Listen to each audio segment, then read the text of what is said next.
Let's talk about something that feels a little bit like magic. You're craving ice cream. You tap a few buttons on your phone, and somehow it shows up at your door in under 10 minutes. It's an incredible convenience, right? But behind that magic is one of the fastest growing and honestly most controversial industries in India today.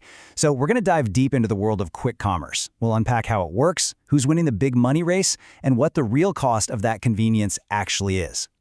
Now, really, just think about that for a second. You order ice cream, and it gets to you before it even starts to melt. That's faster than it would take you to find your keys, go to the store, and buy it yourself. This isn't just about being fast. It's about a complete rewiring of how cities and logistics work. So what's the secret sauce? How do they pull this off? Well, there's a name for it. Quick commerce, or Q-commerce for short. And you got to understand, this isn't just a sped-up version of your typical online shopping. It's a whole different beast, built from the ground up with a single-minded obsession: speed. The entire goal is to shrink the time between your tap and the doorbell ring to almost nothing. Okay, so the real engine room of this whole operation is something called a dark store. Picture this. It's not a shop you can walk into. It's a small, secret warehouse packed to the gills with everything you might want, and they are everywhere, hidden in plain sight in dense city neighborhoods. When your order comes in, it pings the closest dark store. A picker grabs your items in seconds and hands it off to a rider who's already waiting outside. The whole process is a masterclass in efficiency. Now, as you can probably guess, building out this massive network of dark stores and delivery riders is incredibly expensive, and that has set the stage for a huge, high-stakes war for control of India's instant need market. Let's meet the players in this battle. In this race, you've basically got three heavyweights. First, there's Blinkit, which now has the backing of the food delivery giant Zomato. Then you have Instamart, which is the Q-commerce arm of Zomato's biggest rival, Swiggy. And finally, there's Zepto, this wildcard startup that basically exploded onto the scene and forced everyone else to get even faster. And what are they all fighting over? This: a massive, massive prize. As of 2024, the quick commerce market in India is already worth over $6 billion. And, honestly, it's growing at a pace that is just dizzying. So, this chart gives you a peek at how that fight is playing out. What we're looking at is the gross order value, basically the total cash value of everything people are ordering. And you can see it clear as day. While both are growing, Blinkit has just taken off, pulling way ahead of Instamart and creating this huge gap. So the question is, why? What's driving Blinkit's dominance? This little scorecard tells the whole story. First, Blinkit just has more people using the app every month. And those users are spending more money on each order. But look, the most important number here is at the bottom, the contribution margin. Think of it as the tiny profit made on each individual order. Blinkit is actually in the green, making 4% on every delivery. Instamart, on the other hand, is still losing 3% on every single order that goes out the door. That's a huge difference. And that brings us to the central, kind of crazy paradox of this whole industry.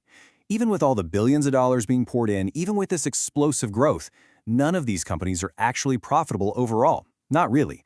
It's like a high-speed race being fueled by investor cash, but the finish line, actual sustainable profit, is still nowhere in sight. But here's the thing, this amazing convenience that we as customers get to enjoy, it doesn't just appear out of thin air. It has a cost. And that disruption is hitting one of the cornerstones of the Indian economy really, really hard: the local neighborhood Kirana store. Just take a look at this number.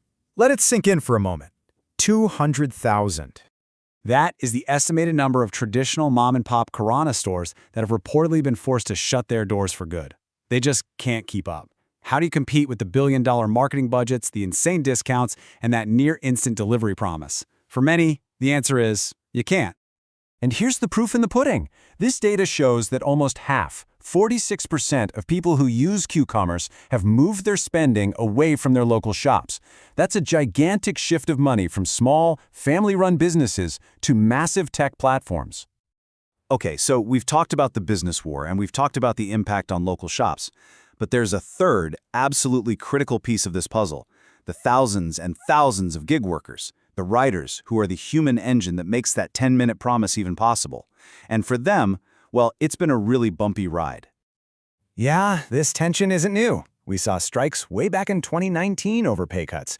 During the pandemic, there were protests demanding better safety, but things really boiled over in April 2023, when thousands of Blinkit riders went on a mass strike after the company rolled out a new pay system that slashed how much they earned for each delivery. What's really fascinating, though, is how these workers are organizing. They're basically flipping the script, using the same digital tools that manage their work as weapons of resistance. We're talking about coordinated citywide log-offs. Think of them as digital strikes. They're using WhatsApp and Telegram to organize in a flash and launching hashtag campaigns to get the public on their side and pressure the companies to listen. So, when you put all of this together, the fierce competition, the threat to local retail, and the growing unrest from the rioters, you arrive at the fundamental, core challenge of this entire industry.